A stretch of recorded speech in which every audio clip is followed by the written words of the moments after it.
Welcome to the stage, John.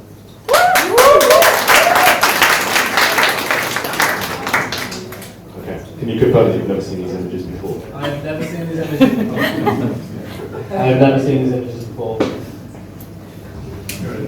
I'm ready? Yeah.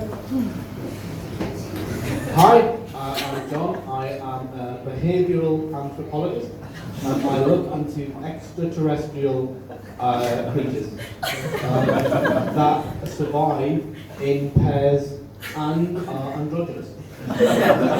You'll notice from these critters, which were discovered in 1988, didn't survive for very long because they were considered food. They were, obviously we have cats and dogs which are pets, and we go lower down the scale to fish, and we consider that to be something we can eat. And people considered that we could eat critters, so they didn't survive very long. We did some of our early tests into the digestion of the alien meat, and what we found was people were losing their cognitive ability based on their inability to digest, obviously, molecules that they weren't familiar with. This is not a corn dog. This is a male member of a critter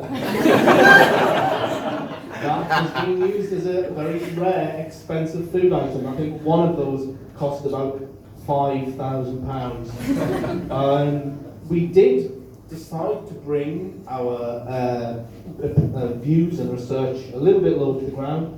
So we have been researching disco pigeons.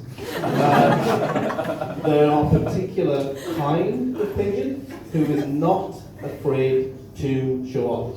In discovering those, we found an entire subspecies of disco animal, which includes disco tortoise, that is quite comfortable to deliver you an entire within the confines of its own shell. It looks like an animal. This is actually one of our sponsors. This is Peter Waterman. So it is an unusual picture of Pete Waterman.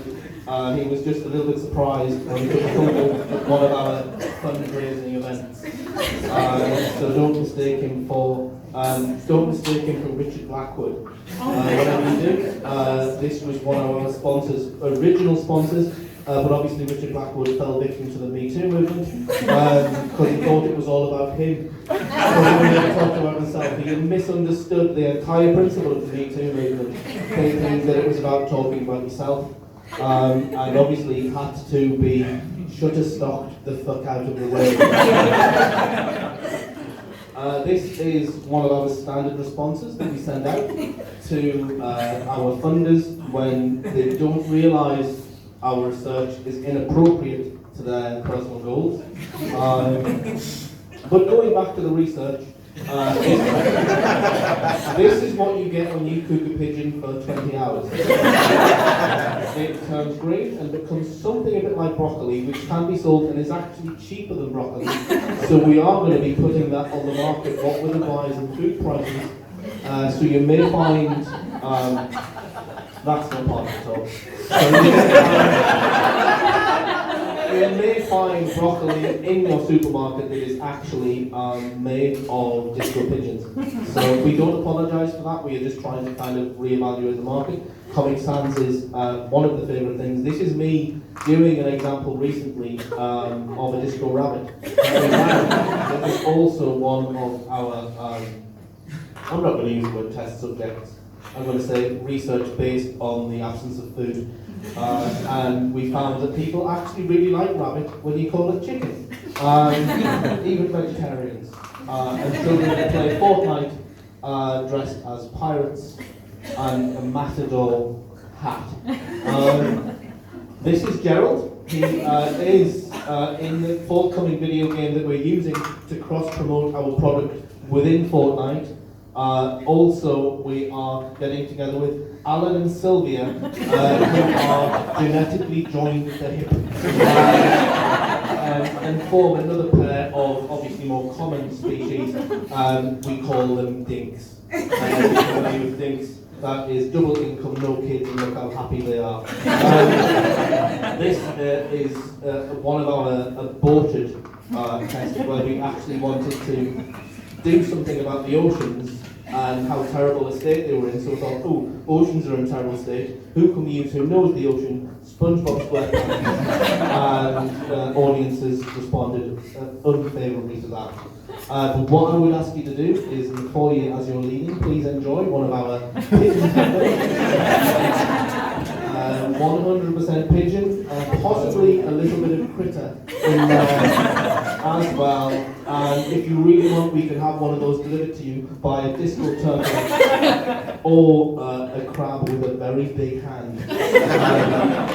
This has been genetically grown, this hand, because obviously his other hand can't deliver you a burger, so we have to genetically increase the size of his hand in order to deliver him properly. So it can hold at least 2 deliveries in there. And if you get one of our special Happy Meals, you will get a penguin in there. The penguin it's not plastic, because we don't use plastic. We're very conscious of plastic.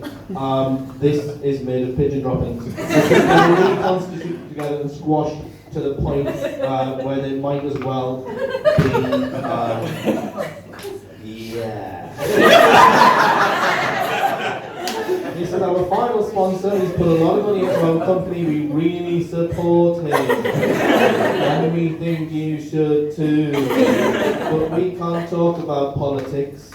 What we would like to do is just promote our snacks that are available in the foyer, made of critters. And I would imagine, being that that's a repeated slide, it's probably getting near the end of my presentation. And it is we are environmentally aware as a astrological, anthropomorphic, alien-based culture researcher. I would like